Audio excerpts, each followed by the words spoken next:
Hello, and welcome to my channel, Reading Little Blue Books Out Loud. This is a little blue book. It just happens to be Little Blue Book number 24, and it is entitled The Kiss and Other Stories. And this is part 4. Oh, this is written by Anton Chekhov. No copyright date. And like I said, this is part 4. And we start with a new story called The Naughty Boy. Ivan Ivanitch Lapkin, a pleasant-looking young man, and Anna Semyonovna Zamblitsky, a young girl with a little snub nose, walked down the sloping bank and sat down on the bench.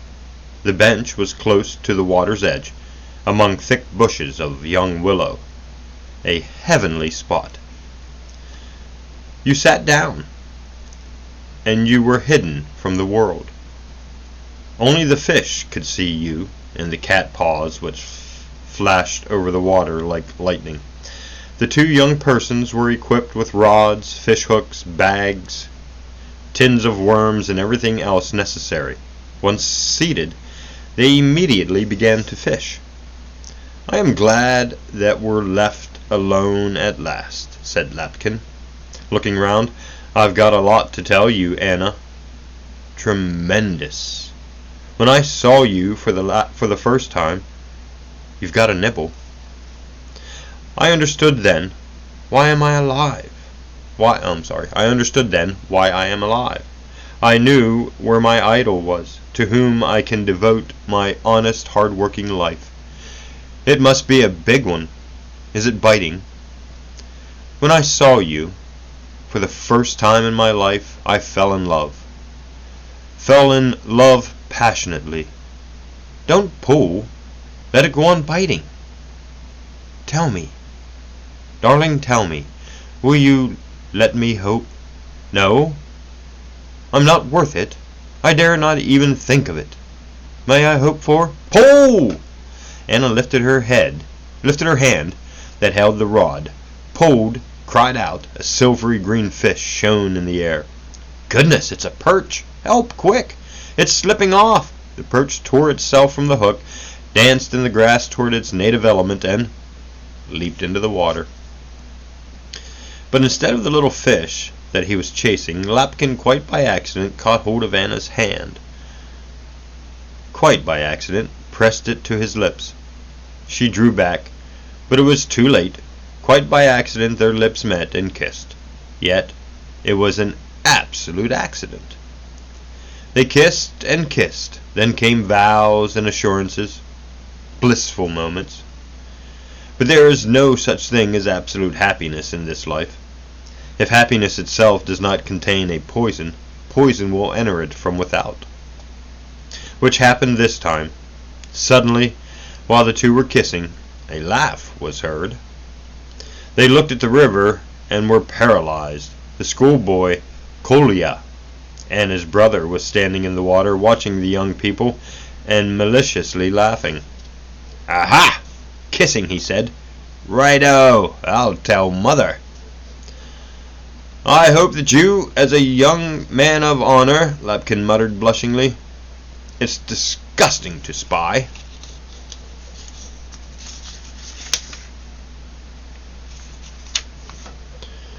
On us, it's loathsome to tell tales. It's rotten as a man of honor. Give me a shilling, then I'll shut up, the man of honor retorted.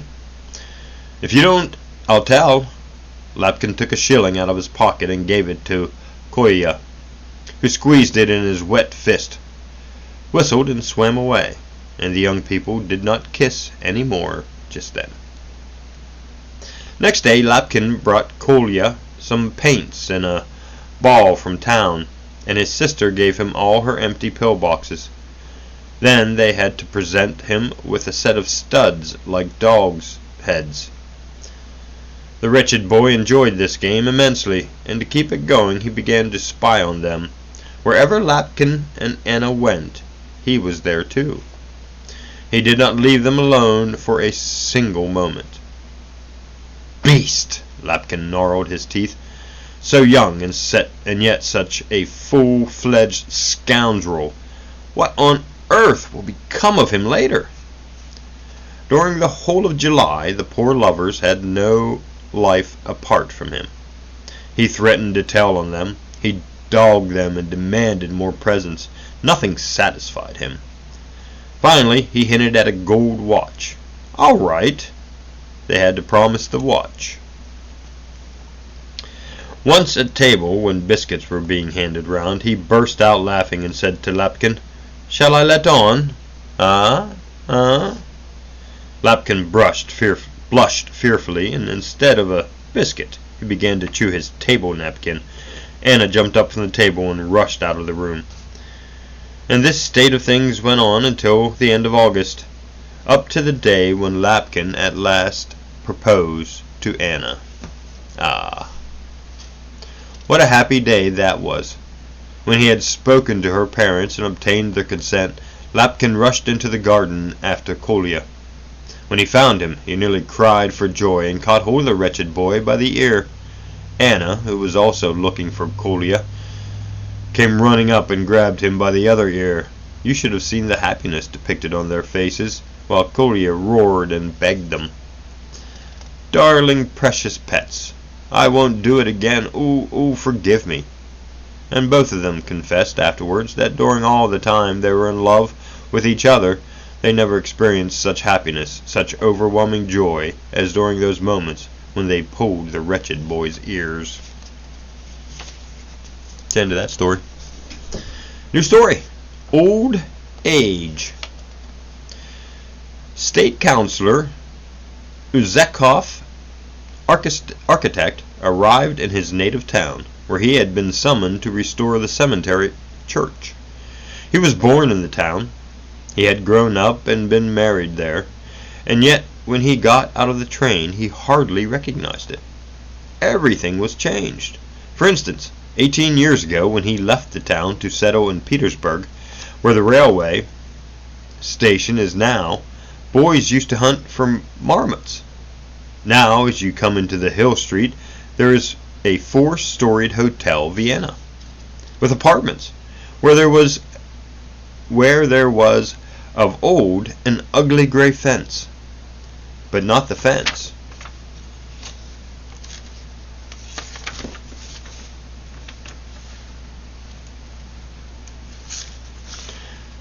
But not the fence or the houses or anything had changed so much as the people. Questioning the hall porter, Chekhov discovered that more than half of the people he remembered were dead, or paupers, or forgotten. "Do you remember Chekhov?" he asked the porter. Chekhov, the architect, who divorced his wife. He had a house in Shrevbev Street. Surely you remember. "No, I don't remember anyone of that name." "Why, it's impossible not to remember. It was an exciting case. All the cabmen knew. Even try to remember. His divorce was managed by the attorney Shapkin, the swindler, the notorious sharper, the man who was thrashed at the club." "You mean Ivan Nicola?" "Yes. Is he alive? Dead?" "Thank heaven. His Honor's alive. His Honor's a notary now, with an office. Well-to-do. 2 houses in Kirpichny Street. Just lately married his daughter off." Chekhov strode from one corner of the room to another. An idea flashed into his mind. From boredom, he decided to see Shapkin. It was afternoon when he left the hotel and quietly walked to Kirpichny Street. He found Shapkin in his office and hardly recognized him.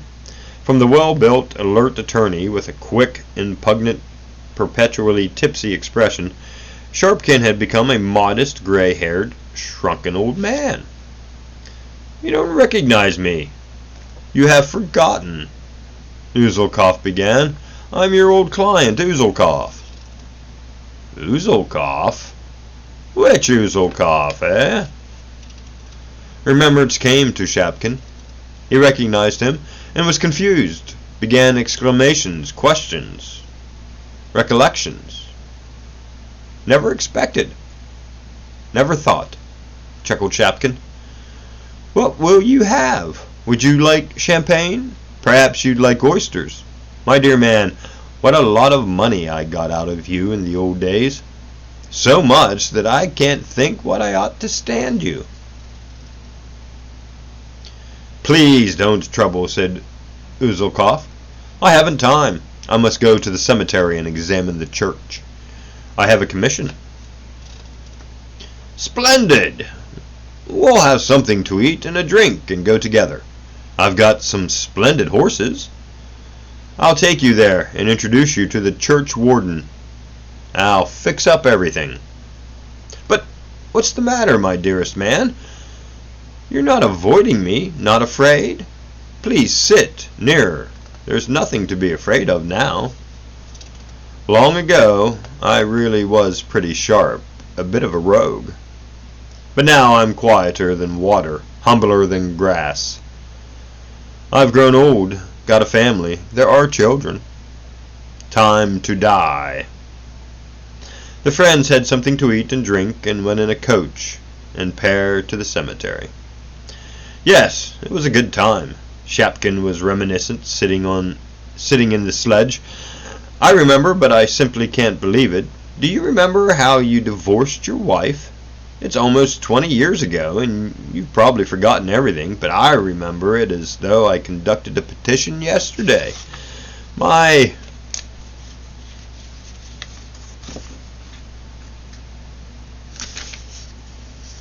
God, had rotten I was. Oh, how rotten I was. Then I was a smart, causical devil, full of sharp practice and devilry. Yeah. And I used to run into some shady affairs, particularly when there was a good fee, as in your case, for instance.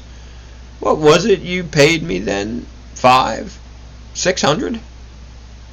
Enough to upset anybody. By the time you left for Petersburg, you'd left the whole affair completely in my hands. Do what you like. And your former wife, Sofia Mikhalovna, yeah, though she did come from a merchant family, was proud and selfish.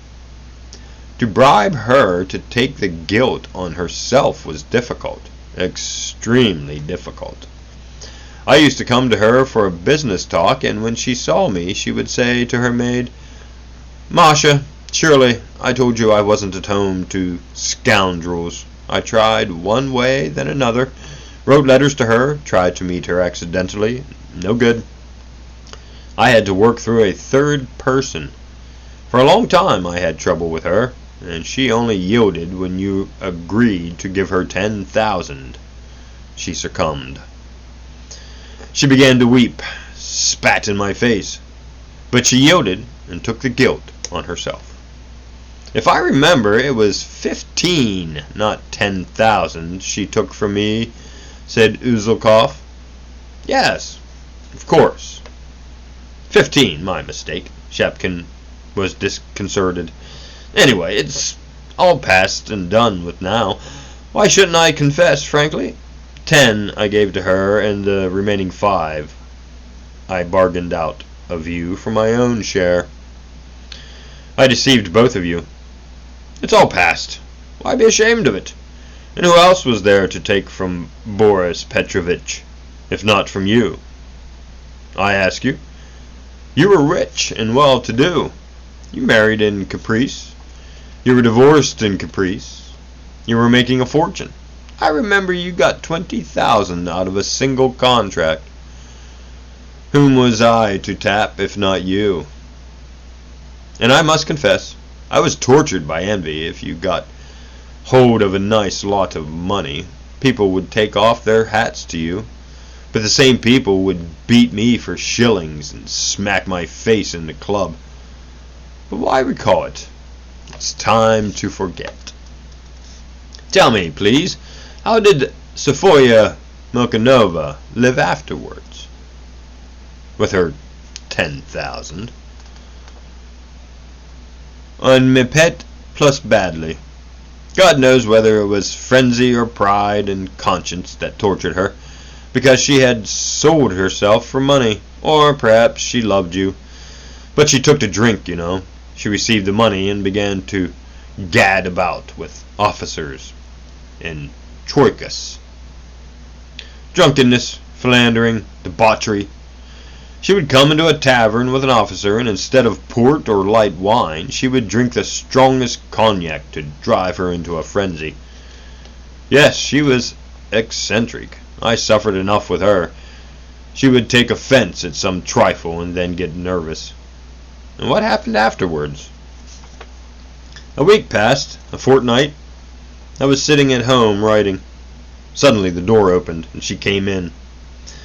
"Take your cursed money," she said, and threw the parcel in my face. She would not resist it. 500 was missing. She had only got rid of 500.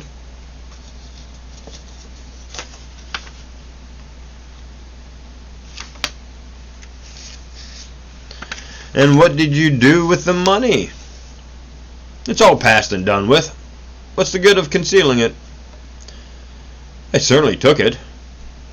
What are you staring at me like that for? Wait for the sequel. It's a complete novel, The Sickness of a Soul. 2 months passed by. One night I came home drunk, in a wicked mood. I turned on the light and saw Sophia Mikhailovna sitting on my sofa, drunk too. Wondering a bit, with something savage in her face, as if she had just escaped from the madhouse. "Give me my money back," she said. "I've changed my mind. If I'm going to the dogs, I want to go madly, passionately. Make haste, you scoundrel. Give my the money." How indecent it was. "And you? Did you give it to her?" "I remember. I gave her 10 rubles. "Oh. Is it possible?" Uzulkov frowned. "If you couldn't do it yourself, or you didn't want to, you could have written to me." "And I didn't know. I didn't know. My dear man, why should I write? When she wrote herself afterwards, when she was in hospital." I was so taken up with the new marriage that I paid no attention to letters. But you were an outsider. You had no antagonism to Sophia Mikhailovna. Why didn't you help her? "We can't judge by our present standards, Boris Petrovich. Now we think in this way, but then we thought quite differently. Now we think in this way, but then we thought quite differently. Now I might perhaps give her 1,000 rubles, but then even 10 rubles. She didn't get them for nothing. It's a terrible story. It's time to forget. But here you are." The sledge stopped at the churchyard gate. Uzulkov and Shapkin got out of the sledge, went through the gate, and walked along a long, broad avenue. The bare cherry trees, the acacias, the gray crosses and monuments sparkled with a hoarfrost. In each flake of snow the bright sunny day was reflected. There was the smell you find in all cemeteries of incense and fresh dug earth. "You have a beautiful cemetery," said Uzulkov. "It's almost an orchard." "Yes, but it's a pity the thieves steal the monuments. Look, there behind that cast iron memorial on the right, Sophia Mikhailovna is buried. Would you like to see?" The friends turned to the right, stepping in deep snow towards the cast iron memorial. "Down here," said Shapkin, pointing to a little stone of white marble. "Some subterranean or other put up the monument on her grave." Uzulkov slowly took off his hat and showed his bald pate to the snow. Eyeing him, Shapkin also took off his hat, and another baldness shone beneath the sun. The silence round about was like the tomb, and though the air were dead too. The friends looked at the stone, silent, thinking. "She is asleep," Shapkin broke the silence, "and she cares very little that she took the guilt upon herself and drank cognac. Confess, Boris Petrovitch." "What?" said Uzulkov sternly. "That, however loathsome the past may be, it's better than this." And Shapkin pointed to his gray hairs. "In the old days, I did not even think of death. If I'd meet her, I would have circumvented her. But now... well, now..." Sadness took hold of Uzulkov.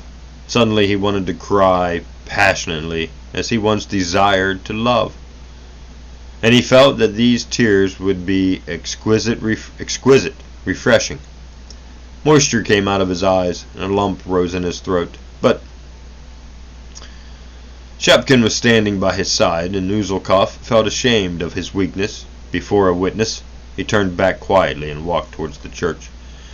2 hours later, having arranged with the church warden and examined the church, he seized the opportunity while Shapkin was talking away to the priest and ran a shed of tear. He walked to the stone superstitiously, with stealthy steps, looking round all the time. The little white monument stared at him absently, so sadly and innocently, as though a girl and not a wanton divorcee were beneath. "If I could weep, thought Uzulkov. But the moment for weeping had been lost, though the old man managed to make his eyes shine and tried to bring himself to the right pitch. The tears did not flow, and the lump did not rise in his throat. After waiting for about 10 minutes, Uzulkov waved his arms and went to look for Shapkin. And that is the end of The Kiss and Other Stories, book number 24 of the Little Blue Book series. Thanks for watching.